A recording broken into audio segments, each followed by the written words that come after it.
கைது சேர்ந்தா வந்து தமிழ்நாட்டுல வந்து மிகப்பெரிய ஒரு ஆளாயிடுவாரு. அது இல்லாம வந்து தமிழ்நாடே வந்து ஒரு கொந்தளிப்பு நிலை வந்துருமோ அப்படின்னு சொல்லிட்டு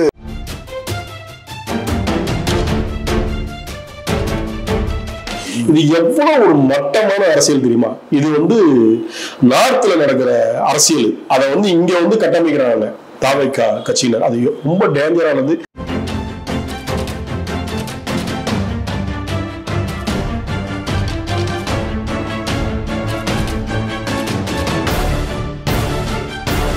இந்த குழுவே வந்து கண் துடைப்புங்க. நாங்க ஏதாவது பண்ணணும் அப்படின்றத, புயலுக்கு வராத குழு, வெள்ளம் வந்தப்ப வராத குழு, மணிப்பூருக்கு போகாத குழு, குஜராத்துக்கு போகாத குழு, இப்போ காஷ்மீர்ல சுட்டு கொண்டாடு அங்க போகாத குழு.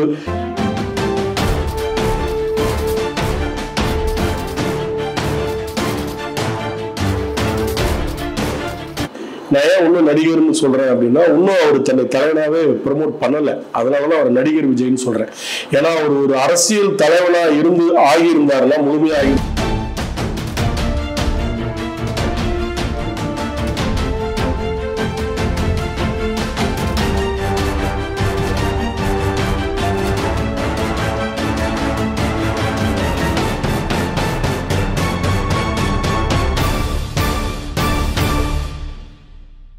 நம் தமிழ் நேயர்களுக்கு வணக்கம். இன்றைக்கு அரங்கத்துக்கு வந்து இருப்பவர் பத்திரிகையாளர் காதர். வணக்கம் காதர். வணக்கம் சகாய். கரூர் சம்பவத்துக்கு பிறகு பல பரபரப்பான நிகழ்வுகள் ஒவ்வொரு நாளும் வந்து அப்டேட் ஆயிட்டு தான் இருக்கு. பாஜக வந்து மணிப்பூருக்கு அனுப்பாத ஒரு குழுவை தமிழகத்துக்கு மட்டும் ஏன் அனுப்புன அப்படின்னு சொல்லிட்டு ராமநாதபுரத்தில் வந்து முதலமைச்சர் வந்து ஒரு கேள்வி வைக்கிறாரு. இதே வந்து திருமாவளவன் அவர்கள் வந்து வலியுறுத்திருக்காரு. ஏன் வந்து இது விஜய் நீங்க வந்து கைது செய்யாம இருக்கீங்க அப்படின்னு சொல்லிட்டு. இந்த ரெண்டு கருத்துக்களை பத்தி நீங்க என்ன நினைக்கிறீங்க? திருமாவளவன் கருத்துக்கு முதல்ல பதில் சொல்லுவோம். திருமாவளவன் வந்து ஒரு ஆவணத்தை வெளிப்படுத்திருக்காரு. ஒரு 41 பேர் இறந்துட்டாங்க அப்படின்னும் போது, நீங்க ஏன் ஒரு சாதாரணமா ஒரு கார் ஒருத்தன் ஓடிட்டு போறாங்கன்னா ஒரு 2 பேர் ஸ்பாட்ல அடிச்சு அவுட்டுனா அந்த டிரைவரை உடனடியாக அரெஸ்ட் பண்ணுவாங்க. ஒருவேளை அந்த கார் ஓனர் வேற ஆள் வந்து அவர் மேலே எஃப்ஐஆர் போடுவாங்க. அது நம்ம சட்டம். அது உங்களுக்கு தெரியாத ஒன்றும் இல்லை. அப்போ இவ்வளோ பெரிய சம்பவம் நடந்திருக்கும் போது அந்த கூட்டங்கள் வந்து புஷி ஆனந்தை பார்க்கவோ, ஆதவ அர்ஜுனாவை பார்க்கவோ, நிர்மல்குமாரை பார்க்கவோ வரல. விஜய்ன்ற ஒரு நடிகரை பார்க்க தான் அந்த கூட்டம் வந்துச்சு. நான் ஏன் இன்னும் நடிகர்னு சொல்றேன் அப்படின்னா, இன்னும் அவர் தன்னை தலைவனாவே ப்ரமோட் பண்ணல. அதனாலதான் அவர் நடிகர் விஜய்னு சொல்றேன். ஏன்னா அவர் ஒரு அரசியல் தலைவனா ஆகியிருந்தாருன்னா, முழுமையாக ஆகியிருந்தாருன்னா, அன்னைக்கு ஸ்பாட்ல ஓடி ஒளிஞ்சிருக்க மாட்டார். ஸ்பாட்ல போய் நின்றுப்பார். அதனாலதான் நடிகர் விஜய்னு சொல்றேன். அப்ப அவரை பார்க்க வந்த கூட்டம், அவரால் ஏற்பட்ட அந்த பிரச்சனை அவர் சின்ன வருத்தம் கூட தெரிவிக்கல. அப்ப நீங்க வந்து முழுக்க அவருடைய விஜயுடைய அரசியல் ஸ்ட்ராட்டஜி பாத்தீங்கன்னா, அவங்க கொள்கை தலைவர் ஒரு 5 பேரை சொல்றாரு. ஒரு கூட்டத்திலேயோ ஒரு மாநாட்டிலேயோ அவங்க ஒரு கொள்கை தலைவரை பத்தி அவர் வந்து எக்ஸ்பிளனேஷன் கொடுத்ததே இல்லை. அவங்க வேலுநாச்சியாரா இருக்கட்டும், அவங்கள பத்தியா இருக்கட்டும், இல்ல பெரியாரை பத்தியா இருக்கட்டும், அவருக்கு சொல்ற அந்த கொள்கை முதல் கூட்டத்துல வந்து பேசியிருக்காரு. விஜய் பேசியிருக்காருன்னா, நம்ம இப்ப வந்து அண்ணா எப்படி கட்சி வளர்த்தார், பெரியாரை பத்தி பெரியார் மேல முரண்பாடு இருந்தாலும் அந்த சீட்டு பெரியாருக்கு தான் சொல்லிட்டு அவரை பத்தி அவருடைய கொள்கைனாலதான், அவருடைய இந்த இவ்வளவு பெரிய போராட்டங்களாலதான் நம்ம வந்து இந்த அளவுக்கு இருக்கிறோன்றத பேசிக்கிட்டே இருந்தாங்க. நீங்க வந்து ஆரம்பிக்கிறதுல இருந்து திமுக மட்டும் தான் திட்டிட்டு இருக்காரு. திமுக எதிர்ப்பு தவிர்த்து வேற எதுவுமே வந்து மக்களுக்கான ஒரு பெரிய ஸ்ட்ராட்டஜி இல்லையே. அதை நீங்க சொல்லிருக்கீங்க, நல்ல ஒரு கருத்து. திமுக மட்டும் தான் திட்டி இருக்காரு விஜய். ஏன் வந்து திமுக கூட்டணியில இருக்க கட்சியை வந்து ஏன் ஒரு திட்டல அப்படின்னு சொல்லிட்டு ஒரு சந்தேகம். ஆமா, அது வந்து என்னன்னா, அது ஒரு சின்ன ஒரு ஸ்ட்ராட்டஜி மாதிரி. அவர் என்ன எதிர்பார்த்திருந்தாரு, அதிமுகவுடைய கூட்டணியில இருக்க பாஜக விமர்சனக்கூடிய விஜய் அவர்கள் திமுக கூட்டணியில இருக்கக்கூடிய கட்சி தலைவரை பத்தி ஒருவரு கூட வந்து அவர் விமர்சனம் பண்ணலையே அப்படின்னு சொல்லிட்டு. அதுதான் இப்ப என்ன பிளான். இவர் முதல் மாநாட்டிலேயே ஒரு வார்த்தை ஒன்று சொல்லுவார், நீங்க கவனிச்சிருப்பீங்க. பிஜேபியுடைய பி டீம் சி டீம்னு எங்கேயும் சொல்லிடாதீங்க, நாங்க பி டீம் இல்ல சி டீம் இல்லைன்னு அவரே வந்து ஒப்புதல் வாக்குமூலம் கொடுத்த மாதிரி செய்வார். என்ன காரணம் அப்படின்னா, இங்க வந்து ஒரு சிலர் வந்து திமுகவை திட்டம் போதுமே உடனே பி டீம் பிஜேபின்றது எல்லாருமே சொல்லிடுவாங்க. இங்க உள்ள நடைமுறை அரசியல் அது சாத்தியமா இருக்கு. அந்த மாதிரியான விளக்கங்கள் நிறைய பேர் சொல்லிட்டு இருக்காங்க. அதை மைண்ட்ல வச்சுதான் அவர் சொல்றாரு. ஆனா பிஜேபியுடைய தூண்டுதலின் பேர்ல தான் அவர் அரசியல் களத்துக்கே வந்தாருன்னு பரவலான ஒரு பேச்சு இருக்கு, ஒரு குற்றச்சாட்டு இருக்கு. அதை வந்து என்னைய அந்த மாதிரி சொல்லிடக்கூடாதுன்றதுக்காக அவர் அந்த மாதிரி முதல் மாநாட்டிலேயே அதை பத்தி பேசினார். சரி, அந்த மாநாட்டை பத்தி பேசினாலும் இந்த பிரச்சனைக்கு வந்து பிஜேபி தான் கையில் எடுத்துக்குது. உடனடியா என்ன பண்றாங்கன்னா 8 பேர் ஒரு குழு, ஏமாமணி தலைமையில ஒரு குழு போறாங்க. ஒரே நாள்ல வந்து விசாரிக்கிறாங்க. சம்பந்தப்பட்ட தாவேக்காவுடைய தொண்டர்கள் யாரும் அவங்க விசாரிக்கல. ஒரு பாதிக்கப்பட்ட ஆட்களை மட்டும், ஏன்னா அவங்களும் இருக்காங்க, அதையும் விசாரிக்காம அவங்க மட்டும் விசாரிச்சுட்டு ஒரு அறிக்கை கொடுக்குறாங்க. திமுக வழக்கம் போல வந்து என்னன்னா திமுக மேல குற்றம் சாட்டுறது தான் அவங்களுக்கு ஒரு வேலையாயிடுச்சு. அதனால வந்து இதுக்கு வந்து திமுக அரசு வந்து பொறுப்பு இருக்கணும், 2 பேர் மேலேயே தப்பு இருக்கு அப்படின்றதானே அவங்க சொல்லிட்டு போயிருக்காங்க. இந்த குழுவே வந்து கண் துடைப்புங்க. நாங்க ஏதாவது பண்ணணும் அப்படின்றத, புயலுக்கு வராத குழு, வெள்ளம் வந்தப்ப வராத குழு, மணிப்பூருக்கு போகாத குழு, குஜராத்துக்கு போகாத குழு, இப்போ காஷ்மீர்ல சுட்டு கொண்டாடுங்க அங்க போகாத குழு, இப்படி எங்கேயுமே போகாத அந்த குழு உடனடியா ஒரு ஹேமமாலினி தலைமையில உடனே வராங்க. இது சம்பந்தமா அந்த அண்ணாமலை கிட்ட நேற்று செய்தியாளர் கேட்கும் போது என்னன்னா, விஜய் பத்தி பேசும்போது ரொம்ப ஆவேசமா விஜய் என்னன்னா, நான் மார்க்கெட்டிங் ஏஜென்சியா விஜய் கட்சிக்கு அப்படின்னு சொல்லிட்டு அந்த கேள்வியை தவிர்த்துட்டு போறாரு. அது ஏன் போறாருன்னா, ஈவினிங் தானே அந்த பேட்டி கேட்டிருக்காங்க. கோர்ட்டு தீர்ப்பு வந்ததுக்கு அப்புறம், கோர்ட்டு நீதிபதி சாட்டையடி கேள்விகள் எல்லாம் தொலைத்ததுக்கு அப்புறம் அண்ணாமலை ரியாக்ஷன் அது.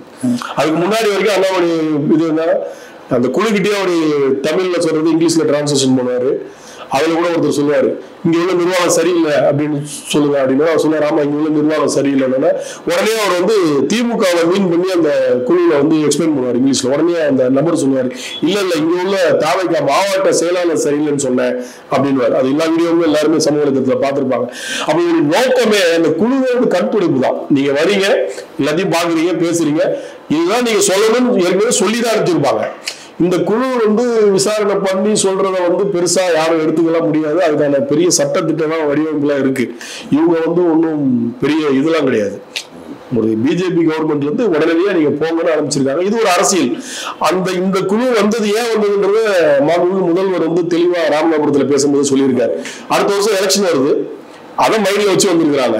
இந்த குழு சொல்றவருக்கு சமாத குழுக்கள் வந்து தமிழகத்தின் மேலே அக்கறை அப்படின்னு கேள்வி கேட்டுக்கிறாரு. இன்னொரு விஷயம் கதர், இப்ப வந்து இந்த மதுரை உயர்நீதிமன்றம் வந்து நீதியரசருடைய கேள்வி வந்து நீங்க அதை எப்படி பாக்குறீங்க?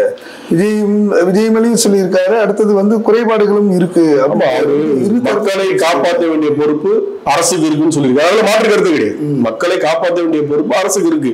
அதுல வந்து எந்த மாற்று கருத்து மேல அவர் அதுல குறிப்பிட்டு இருக்காரு. அதே நேரத்துல என்னென்னலாம் அந்த தாவேக்கா கட்சியினர் தவறுகள் செய்தார்கள் அப்படின்றதையும் ஆணித்தரமா குறிப்பிட்டிருக்காரு. அதாவது இப்ப எல்லாருமே நீதிபதி அப்படி சொல்லிட்டாங்க உடனே வந்து மு.க. ஸ்டாலின் அவர்கள் வந்து நீதிபதி இல்ல திருமணத்துக்கு போன வீடியோ வந்து வைரல் ஆக்குறாங்க. இது எவ்வளவு ஒரு மட்டமான அரசியல் தெரியுமா? இது வந்து நார்த்ல நடக்கிற அரசியல். அதை வந்து இங்க வந்து கட்டமைக்கிறாங்க தாவேக்கா கட்சியினர். அது ரொம்ப டேஞ்சரானது, ரொம்ப ரொம்ப தவறான முன்னோதரமா போய் நிற்கும். ஒரு நீதிபதி வந்து இந்த தீர்ப்பு சொல்லிட்டா உடனே அவர் திமுக சப்போர்ட்ன்றது, வேற நீதிபதி வந்து ஒரு பிஜேபிக்கு சப்போர்ட்டா சொல்லிட்டா அவர் வந்து சங்கின்றது. இது என்ன மாதிரியான அரசியல் மனநிலையில இருக்காங்க அப்படின்னு எல்லாருமே விமர்சனத்துக்கு அப்பாற்பட்டவர்கள் கிடையாது, அதுக்கு உட்பட்டவர்கள். ஆனா உங்களுக்கு ஃபேவரா வந்தா நல்லதுன்னு சொல்றதோ, உங்களுக்கு அகைன்ஸ்டா சொன்னா இது அகைன்ஸ்ட் கிடையாது. அவர் என்னமோ அவருடைய மைண்ட் செட்ல ஒரு 4 நாளா ஒரு டிவி பேப்பர் எல்லாத்தையும் பார்த்து அதுல உள்ள நிறைவுரைகள் எல்லாம் அலசி ஆராய்ந்து, உங்களை மாதிரி என்ன மாதிரி கிடையாது, அவர் ஒரு நீதி அரசர், டக்குலாம் கூட்டாமல் எதுவும் சொல்ல முடியாது. அப்ப எல்லாத்தையுமே அனலைஸ் பண்ணி யோசிச்சு அவர் வந்து ஒரு தலையால பேசல, நீங்க இதெல்லாம் ஏன் பண்ணல, நீங்க ஏன் ஸ்பாட்டுக்கு போகல, இதை ஏன் நீங்க பண்ணிருக்காம விட்டீங்க, நீங்க தண்ணி அடிப்படை தேவை மக்களுக்கு தண்ணி, அதை கூட நீங்க எப்படி செய்யாம விட்டீங்க அப்படின்ற கேள்வி கடையில தான் போட்டிருக்காங்க. அதே மாதிரி அந்த பைக்ல வரும்போது 2 பேர் விளையாடுறாங்க, அந்த டிரைவர் எட்டி பார்த்து அந்த வண்டியை எடுத்துட்டு போவாரு. இல்ல அதுதான் வந்து அந்த ஏன் வந்து அந்த வண்டியை நீங்க பறிமுதல் பண்ணலாம், அதெல்லாம் அவர் வந்து அந்த வாகனத்தை பறிமுதல் செய்வதற்கான முயற்சிகள் வந்து நாமக்கல் போலீசார் வழக்கு பதிவு பண்ணி அதுக்கான முயற்சிகள் எடுத்திருக்குன்னு சொல்லியிருக்காங்க. அப்புறம் இப்ப வந்து விஜய் வந்து ஏன் வந்து இது வரைக்கும் கைது செய்யல அப்படின்னு சொன்னா, அரசு பயப்படுதோ, விஜயை கைது செய்தா வந்து தமிழ்நாட்டுல வந்து மிகப்பெரிய ஒரு ஆளாயிடுவாரு, அது இல்லாம வந்து தமிழ்நாடே வந்து ஒரு கொந்தளிப்பு நிலை வந்துருமோ அப்படின்னு சொல்லிட்டு யோசனை பண்ணி திமுக அரசு அவர் மேல நடவடிக்கை எடுக்காம இருக்காங்களா அப்படிலாம் கேட்கிறாங்க. அதாவது திமுக வந்து என்னைக்கும் எவனை பார்த்து யாரை பார்த்தும் பயப்படுற கட்சி கிடையவே கிடையாது. அது வந்து அரசியல்ல இருக்கிறவங்களுக்கும் நல்லா தெரியும், உங்களை மாதிரி பத்திரிகையாளருக்கும் நீங்க கேள்விக்காக கேட்கறீங்களே தவிர உங்களுக்கே நல்லா தெரியும் திமுக யாரை பார்த்து அஞ்சுற கட்சி இல்லை. ஏன்னா பிஜேபின்ற ஒரு லாபி இன்னைக்கு இந்தியாவில எப்படி நடந்துகிட்டு இருக்கு, எல்லா மாநில கட்சியும் உடைச்சிட்டு வரும்போது இங்க அப்படியே சும்மா கட்டமைப்போட 4.5 வருஷம் ஆட்சியை நடத்திக்கிட்டு இவ்வளவு தெம்பா இருக்காருன்னா அந்த ஒரு பயம் இல்லாத ஒரு அரசியல் தான். விஜய்லாம் வந்து அவங்களுக்கு கிடையாது. அவரு என்ன சொல்லியிருக்காரு, சிஎம் என்ன சொல்லியிருக்காருன்னா, ஒருத்தர் மாத்தி ஒருத்தர் வந்து குற்றச்சாட்டு மிகப்பெரிய ஒரு துயர சம்பவம் நடந்திருக்கு, அது ஏன் அரசியல்னா நீங்க ஆக்குறீங்க. அவர் ஆங்கிள் எப்படி பார்த்திருக்கலாம், அந்த கட்சியை சார்ந்தா அவரை பார்க்க வந்து 41 பேர் இறந்து போயிட்டாங்க, திரும்பி இவரை தூக்கி உள்ள வச்சோம்னா இவரை உள்ள வச்சோன்றதுல ஒரு 4 பேர் தற்கொலை பண்ணிக்கிறாங்க, வேற ஏதோ பண்ணிக்கிறா, திரும்பி அந்த கட்சிக்கு 4 பேர் உயிர் போகக்கூடாதுன்ற மாதிரி கூட நினைச்சிருக்கலாம். தற்கூரித்தனமா இருக்காங்க. அதாவது இன்னும் ரசிகரா இருந்து அவங்க தொண்டரா மாறவே இல்லை. என்னைக்கு விஜயோட ரசிகர்கள் தொண்டரா மாறுறாங்களோ அன்னைக்குதான் அவங்களுக்கு வந்து ஒரு சட்டத்திட்டங்கள், ஒரு ஒழுக்கம், ஒரு நெறிமுறை, எப்படி நம்ம நடந்துக்கணும்ன்ற ஒரு விஷயங்கள்லாம் கத்துக்க முடியும். அது இல்லாத வரைக்கும் அது ரொம்ப கஷ்டம். அதாவது இவங்க எல்லாருமே என்ன சொல்றாங்கன்னா, கரூர்ல தான் 41 பேர் இந்த மாதிரி ஆகி போச்சு, ஒரு 100 பேருக்கு மேல உடம்பு அடிபட்டுச்சு, காயம். அது நாமக்கல்லையும் 18 பேர் உடம்பு சரியில்லாம கூட்ட நெரிசல்ல அட்மிட் ஆனாங்க, மாநாடுலயும் ஆச்சு. எல்லா இதுலயுமே 10 பேர் 12 பேருக்கு விபத்துகள் நடந்துட்டு தான் இருக்கு. அப்ப அதெல்லாம் பெருசா ஆகல, ஏன்னா உயிர் பலி போனதுனால பெருசா ஆகல. இப்ப உயிர் பலி போனதுனால இது பெருசா ப்ரமோட் ஆயிருக்கு. 1-2 கிடையாது, 41ன்றது சாதாரண எண்ணிக்கை கிடையாது. புரட்சி தலைவர் எம்ஜிஆர் அவர்களுக்கு வராத கூட்டமா அவர் எப்படி வந்து ஒழுங்குபடுத்தினாரு, அதே போல வந்து விஜயகாந்த் அவர்களுக்கு வராத கூட்டமா, வைகோக்கு வராத கூட்டமா, எல்லாரும் திருமாவளவனுக்கு வராத, மு.க. ஸ்டாலின், உதயநிதி, அதுதான் வந்து சுட்டி காட்டி ஏன் வந்து கோட்டையை விட்டுட்டாங்க. ஒரு சின்ன ஒரு எக்ஸாம்பிள் சொல்றாங்க, ஒரு சின்ன எக்ஸாம்பிள். திருச்சிக்கு அஜித் வராரு ஷூட்டிங்காக, ஏதோ சம்திங் வராரு. அவர் இருக்கிற அந்த மாலுக்கு முன்னாடி வந்து இதே மாதிரி ஒரு செம கூட்டம், போலீஸால கண்ட்ரோல் பண்ண முடியல. அவர் ஹோட்டல்லயே வெளியே இருக்காரு, சம்திங் சரியா எனக்கு ஞாபகம் இல்லை, ஆனா ஒரு முக்கியமான இடத்துல இருக்காரு. அவரை பார்க்க அங்க வந்துடுறாங்க. கூட்டம்லாம் சாதாரண கூட்டம், இன்னைக்கு அந்த யூடியூப் வீடியோ இருக்கு. அப்ப போலீஸ் வந்து கண்ட்ரோல் பண்ண முடியலன்ட்டு ஏசியும் ஒரு இன்ஸ்பெக்டரும் உள்ள போய் அஜித் பேசி, நீங்க ஏதாவது சொன்னா அவங்க கேட்பாங்கன்னு நினைக்கிறேன், கொஞ்சம் சொன்னீங்கன்னா கூட்டம் கண்ட்ரோல் ஆகணும். கூட்டு வந்தோடனே அஜித் வந்து ஒரு ஓப்பன் மைக் கொடுத்து மேல இருந்து சொல்றாரு, இந்த மாதிரி என்னை பார்த்துட்டீங்க, நான் கையாடிட்டேன், என்னை பார்க்க தானே வந்தீங்க, எல்லாரும் அமைதியா கலைஞ்சு போங்க, மற்றவங்களுக்கு இடையூறு பண்ணாதீங்க, தயவு செய்து நான் சொல்றது நீங்க கேட்பீங்கன்ற நம்பிக்கையில சொல்றதுனால அவரை பார்த்து அவர் பேசி முடிச்ச அந்த 10 நிமிஷத்துல அந்த கூட்டம் அவருக்கு கை காமிச்சிட்டு அமைதியா போயிடுச்சு. அது எவ்வளவு, அதுவும் ரசிகர் கூட்டம் தான். அந்த தலைவரோட பேச்சுக்கு கட்டுப்படுறாங்கல்ல, அதுதான் இங்க முக்கியம். இங்க தலைவன் வந்து பெருசா வந்து ரசிகராக தவிர அவளை கண்ட்ரோல் கொண்டு வரணுன்ற ஒரு மனநிலை விஜய்க்கு இல்ல. அந்த லைட் ஆஃப் பண்ணி போட்டாரு பாத்தீங்களா, அதான் என்ன மாதிரி மனநிலை. நீ ஆன் பண்ணி லைட் இருக்கும்போது கத்துறான், நீ ஆஃப் பண்ணணும் முன்னாடி வரும், ஐயோ தெரியல, சரியா தெரியலன்னு. அப்ப அதெல்லாம் என்ன மாதிரி மனநிலைகள்லாம் விளையாடுறதுக்கு அரசியல் விளையாட்டா, சினிமா கிடையாதுல்ல. நீங்க இன்னும் பக்குவப்படணும். இன்னும் நீங்க வந்து கூட வச்சிருக்கிற நபர்கள்லாம் வந்து அரசியல் தெரியாத நபர்கள். நிர்மல்குமார்லாம் 7 கட்சி மாறி வந்தாரு, அவருக்கு என்ன தெரியும்? இவருனாலும் பிஜேபியில நிறைய பிரச்சனை, ஏடிஎம்கேல பிரச்சனை, மாறி மாறி வராரு. அப்ப நீங்க வந்து சரியான அரசியல் தெரிந்த நபர்களை நீங்க கூட வச்சு டிராவல் பண்ணா மட்டும்தான் உங்களுடைய அரசியல் எதிர்காலம் கரெக்டா இருக்கும். புசி ஆனந்தெல்லாம் பாண்டிச்சேரியில் அவர் யார் என்னன்றது ஊருக்கே தெரியும், அவர் என்ன தொழில் பண்றாருன்றது ஊருக்கே தெரியும். அப்ப இவங்களுக்கு எல்லாம் அனுபவம், அவர் எம்எல்ஏ ஒரு வாட்டி இருந்திருக்காரு, பட் அனுபவம் கம்மி தான். அப்ப நீங்க வந்து ஆதரவு ஒண்ணுமே கிடையாது, ஜீரோ. பணம் மட்டும்தான் இருக்கு, பணத்தை வச்சு என்ன வேணாலும் பண்ணலான்ற ஒரு மனநிலையில உள்ள ஆள் அவர்லாம். இல்லைன்னா திருமாவளவன் வந்து ஒரு 6 மாசம் சஸ்பெண்ட் பண்ணும் போது நீ அரசியல் பக்குவப்பட்டு இருந்தா என்ன பண்ணிருப்பா, தலைவர் 6 மாசம் சஸ்பெண்ட் பண்ணிருக்காரு, வெயிட் பண்ணி பார்த்துட்டு திரும்பி போவோம் அப்படின்னு நீ போயிருப்பே தவிர டக்குன்னு இன்னொரு கட்சிக்கு போயிருக்க மாட்டேன். அப்ப என்னன்னா நம்மள்ட்ட பணம் இருக்கு, எது பண்ணாலும் நம்ம எப்படியாவது ஆயிடணும். இதே ஆதரவர்ஜுனா போன 2021 தேர்தலில் திமுக ஐடி விங்காக வேலை பார்த்தவர், சபரிசனோட ரொம்ப க்ளோஸ், அது ஊருக்கே தெரியும். அப்ப வேலை பார்த்துட்டு அவரு திருமாவளவன் போறாரு, எம்பி சீட்டு பொது தொகுதி கேட்கறாங்க, தரல. பொது தொகுதி இவருக்காக தான் கேட்டாரு, எம்பி தொகுதி, ஆதரவர்ஜுனா எம்பி ஆகிக்கலான்னு தரல. அந்த கோபம் தான் ஆதரவர்ஜுனாக்கு. நமக்கு பொது தொகுதி கொடுத்துருந்தா நம்ம எம்பி ஆயிருப்போமே திருமாவளவன் கிட்ட, அதை தடுத்தது திமுக தானே. அவங்களுக்கு வேலை பார்த்தா நமக்கு செய்யல. திமுக தெரியும் யாரை எங்க வைக்கணும்னு தெரியும். நீ கோடி சொன்னா இருந்தாலும் தூக்கி ஒன்னெல்லாம் கொடுக்க மாட்டாங்க. அந்த மாதிரி அவர்கள் எல்லா அரசியலும் பார்த்தவர். இப்ப விஜய் வந்து இவ்வளவு தூரம் வந்து கோர்ட்ல இவ்வளவு தூரம் ஒரு குட்டு வாங்கி இருக்காருன்னா, இப்ப வந்து கோர்ட் ஏன் கைது பண்ணலன்னு கேக்குது, ஏன் வண்டிய இது பண்ணல, இவருக்கு ஏன் நீங்க இது பண்றீங்கன்னு கேக்குது. இதுக்கப்புறம் அரசு ஏன் நடவடிக்கை எடுக்கலதான் கேட்டிருக்காங்க. ஏன் ஆனா இப்ப நான் எக்ஸாம்பிள் சொன்னேன் இல்லையா, சரி இதனால வரட்டும் பார்ப்போம். இப்ப ஜெயலலிதா வந்து ஒரு வாட்டி பாத்தீங்கன்னா இந்த ஈசிஆர்ல வந்து பாமக பெரிய மாநாடு நடத்துறாங்க. தெரியும். மாநாடு நடத்தும் போது 11 மணிக்கு ராமதாஸ் பேசுறாரு கூட்டத்துல. டைம் முடிஞ்சு போச்சுன்னா போலீஸ் வந்து சொல்றீங்க, எங்களுக்கு எல்லாம் டைமே கிடையாது, 12 மணிக்கு என் தொண்டர்களுக்கு தான் நான் பேசுவேன், முடிஞ்சா என்ன நீ கைது பண்ணிப்பாரு, முடிஞ்சா என் மேல வழக்கு போடுன்னு பேசிட்டு முடிச்சு அந்த மாநாடு போயிடும். அந்த மாநாடு முடிஞ்சு மறுநாள் சட்டசபை கூடும். சட்டசபை கூடும் போது ஜெயலலிதா பேசுவாங்க. என்ன பேசுவாங்கன்னா, நேற்று இந்த மாதிரி அந்த மாநாடு சித்திரை நிலவு முழு நிலவு மாநாடு நடந்துச்சு. அங்க டைம் முடிஞ்சு பாமகவினர் வந்து அந்த மாநாடு சட்டத்திட்டத்துக்கு உட்படாம மீறி பண்ணாங்க. அதுல வந்து பாத்தீங்கன்னா ராமதாஸ் அவர்கள் வந்து என்ன முடிஞ்சா அரெஸ்ட் பண்ணு, என் மேல வழக்கு போடுன்னு சொல்றாரு. அவருடைய வேண்டுகோளுக்கு இணங்க, அவர் விருப்பத்துக்கு இணங்க அவர் மீது உடனடியாக வழக்கு பதியப்படும் சொல்லி கைது செய்யப்படும் சொல்லி கைது பண்ணாங்க. கைது பண்ணாலும் ரொம்ப நேரம் உள்ள இருந்தாரு. கலைஞர் எல்லாம் போய் திருச்சியில பார்த்தாரு, உங்களுக்கு ஞாபகம் இருக்கும். அப்ப இது ஒரு அரசியல். இப்ப கோர்ட்டு சொல்லிருச்சு, நாங்க ஒன்று அரெஸ்ட் பண்றதுக்கு தயாரா இல்லை, ஆனா வேற வழி இல்லை, கோர்ட்டு சொல்லி கண்டிப்பா எஃப்ஐஆர் போடுவாங்க. கோர்ட்டு சொல்லியும் எஃப்ஐஆர் பண்ணாம இருக்க மாட்டாங்க, கண்டிப்பா போடுவாங்க. போன போது அது என்ன ரியாக்ட் ஆகுதுன்றது அதுக்கப்புறம் பொறுத்துதான் இருக்கு. விஜயுடைய பயணம் தொடருமா இல்ல இதோட வந்து ஒரு பிஜேபியோட பக்கம் போயிடுவாரா? இல்ல, அவர் ஆல்ரெடி போயிட்டாரு. பிஜேபி பக்கம் போனனால பிஜேபி ஒரு குழு அமைச்சு அவருக்கு ஃபேவரா என்னென்ன பண்ண முடியும். அங்க இருக்கக்கூடிய தலைவர்கள்லாம் வந்து நிச்சயமா எங்களோட வந்து அவர் சேரல, அவர் வந்து காங்கிரஸ் பக்கம் தான் மூவ் பண்றாரு அப்படின்னு அவங்க சொல்றாங்க. இல்ல, திமுக கூட்டணியில இருந்து காங்கிரஸ் வந்துடும், அதனால அந்த பயத்துல திமுக வந்து பேசிட்டு இருக்காங்கன்னு சொல்லிட்டு பாஜக எந்த கட்சிக்காரனும் இவரு என்கிட்ட வராருன்னு சொல்ல மாட்டான். அவர் அங்க போறாரு இங்க போறாரு டைவர்ஷன் தான் பண்ணி விடுவாங்க தவிர, ஆமாங்க விஜய் எங்ககிட்ட வராருலாம் சொல்ல மாட்டாங்க. விஜய் அவர் அலையன்ஸுக்கு போறாரோ இல்லையோ, ஆனா பிஜேபியோட நெருக்கமா போயிட்டாரு. அதனாலதான் இப்ப கொஞ்சம் நம்மளை காப்பாத்திட்டாங்க. அதனாலதான் அந்த திமுக வழக்கு பதிவு பண்ணலன்ற ஒரு மனநிலையில இருக்காரு. வழக்கு பதிவு பண்ணா வித்தின் செகண்ட் சொன்னா போட்டு உள்ள தூண்டி போய் வச்சிருவாங்க. விஜயா இருந்தாலும் சரி, எவ்வளவு பெரிய ஆளா இருந்தாலும் சரி. ஏன் சங்கராச்சாரியும் தூக்கி வந்து ஜெயில உள்ள வைக்கலையா? அதுவும் தீபாவளி டைம்ல.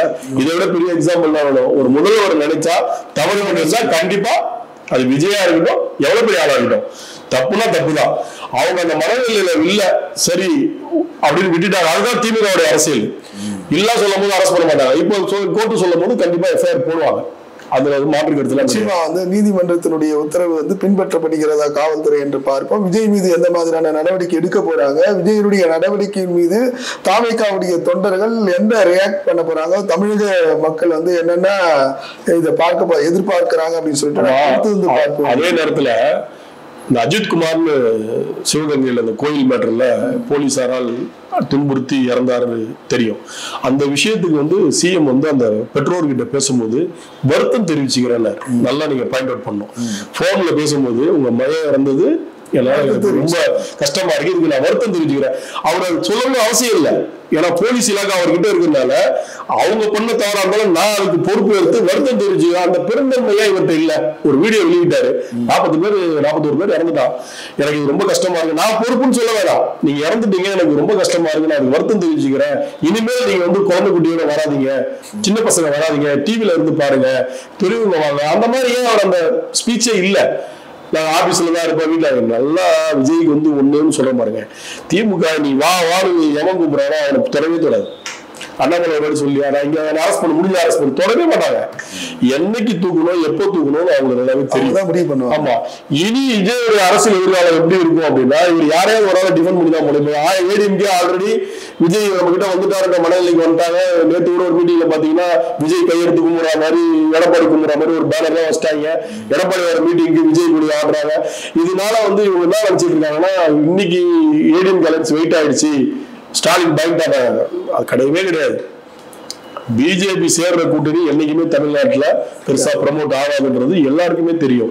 இதுல என்னென்ன பண்ண முடியும், அதை ப்ரமோட் பண்றதுக்கு, வெற்றி பெறுவதற்கான வாய்ப்புகள் என்னென்ன செய்ய முடியும்ன்ற அஜெண்டா தான் இன்னைக்கு பிஜேபி வந்து பிளே பண்ணிட்டு இருக்க தவிர இது வேற ஒண்ணுமே கிடையாது. விஜய் அலையன்ஸ்ல போய் நின்றாருன்னா விஜயோடைய எதிர்காலம் 0.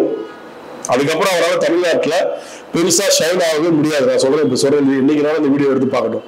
அதே விஜய் மீண்டும் தனி லாபி பண்ணி இந்த தேர்தலை தனியா நின்றாருன்னா அவருடைய எதிர்காலம் 31 சூப்பரா இருக்கும். நிச்சயமா நாம 2026 தேர்தல் மக்கள் என்ன தீர்ப்பு வழங்குறாங்க, அவருடைய நிலைப்பாடு என்னன்னு நாம் பார்ப்போம். நன்றி, வணக்கம். வணக்கம் சார், தேங்க்யூ.